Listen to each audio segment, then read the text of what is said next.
Wonderful, minimalistic, awesome, জোস। So hello বন্ধুরা, আসসালামু আলাইকুম। আজকে আমরা চলে এসেছি গল্প ক্যাফে, বিকজ গল্প ক্যাফের আজকে ফার্স্ট ওপেনিং। সো দূর দূরান্ত থেকে কিন্তু অনেক মানুষই আসছে এখানে এসে তাদের যে ওপেনিংয়ের যে কফি প্লাস ফাস্টফুড সব ট্রাই করছে। সো আমরা চলে আসলাম দেখে। তো এখানে দেখলাম দুজন অনেকক্ষণ ধরে চা খাচ্ছে প্লাস আড্ডা দিচ্ছে। তাদের কাছ থেকে জেনে নেই খাঁটি গরুর দুধের মালাই চা খেতে কেমন লাগছে, তাদের মুখ থেকে শুনি। চলুন। তো আজকে আমরা বলতে আমি আর আমার মামা এই আসলাম একটু আগেই গল্প ক্যাফে, আমাদের বন্ধু টেবিলের নতুন ক্যাফেতে। তো তা কেবল শুরু করলাম, তো যতটুকু খাইলাম তো আলহামদুলিল্লাহ অনেক ভালো। তো আশা করি আরও এর থেকে আরও ভালো হবে, যেহেতু নতুন। তো শুভকামনা থাকি। আপনি কি বলেন? হ্যাঁ, নতুন হিসাবে এখন অনেক ভালো। আর এটা আরেকটু আপডেট করতে পারলে মনে হয় আরও একটু ভালো হবে। বাদাম ঠিক আছে, তো এই হিসাবে আর কি অনেক সুন্দর হয়েছে।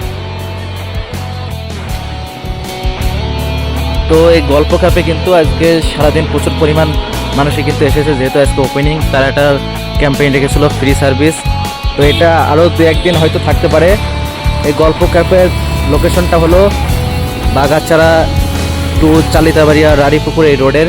তো মজিদ ডাক্তারের যে হসপিটাল আছে সেখান থেকে 100 গজ সাইডেই।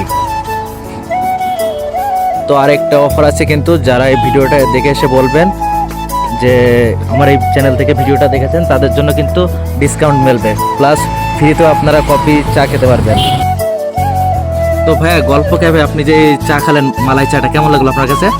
এখন অনেক জায়গায় তো চা খাওয়া হয়, আমরা তো ভাই হলো চা প্রেমিক মানুষ, ঠিক আছে। এখন অন্য জায়গার চেয়ে এই জায়গার চায়ের কোয়ালিটিটা অনেক বেস্ট। হয়তো তারা নতুন শুরু করেছে, কিন্তু এমন বেস্ট কোয়ালিটি চা পাওয়া এখন খুবই বড় জায়গায় পাওয়া যায় না। তো প্রাইসটা আপনার কাছে কেমন মনে হলো? এখন তাদের কোয়ালিটি অনুযায়ী প্রাইস খুবই, আমি মনে করি যে খুবই কম। এছাড়া যা বানাইছে তার চেয়ে আরও বেটার কোয়ালিটি, মানে বেটার প্রাইসের তারা ডিজার্ভ করে। কিন্তু তারা আমাদের কথা ভেবে, আমরা চা প্রেমিকদের কথা ভেবে তারা অনেক কম রেখেছে। তো যারা এখনো পর্যন্ত আসতে পারেননি, তারা অবশ্যই একবার হলো গল্প ক্যাফে এসে ঘুরে যাবেন, প্লাস তাদের যে স্পেশাল চা এবং ফাস্টফুড ট্রাই করে যাবেন। তো তারা যেভাবে সার্ভ করে আসলে দেখতে খুবই চমৎকার লাগে।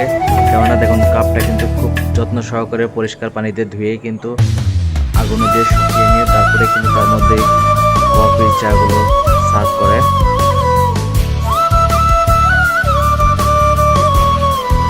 তো ভাই, আপনি যে গল্পগুটি স্পেশাল দুধ চা ও ফাস্টফুড আইটেম স্টার্ট করেছেন আজকেই, তো আপনি এখানে কিসের দুধ ইউজ করতেছেন একটু বলবেন? সম্পূর্ণ খাঁটি গরুর দুধ। প্রাইসগুলো কেমন রাখতেছেন আপনি? হ্যাঁ, আপাতত প্রাইস আমার একরকমের প্রাইস রাখছি, সেটা হলো 30 টাকা রাখছি। তো এই যে ওপরে এটা দিলেন, এটা কি ভাই? ভাই এটা গরু গুঁড়া দুধ দিচ্ছি, আমি চা বানাইছি গরুর দুধে, উপরে বাদাম এবং গুঁড়া দুধ লুকিংয়ের জন্য রাখছি, জায়গায় স্পেশালি, তাই তো? এইভাবেই কিন্তু প্রত্যেক কাপ চায়ের সাথে একটা করে টিস্যু দিয়ে যত্ন সহকারে তাদেরকে সার্ভ করা হচ্ছে। তো আসলে না খেলে আপনারা বুঝবেন না, চলে আসুন আজই। তো আজ এই পর্যন্ত, ভালো থাকবেন, সুস্থ থাকবেন, আল্লাহ হাফেজ।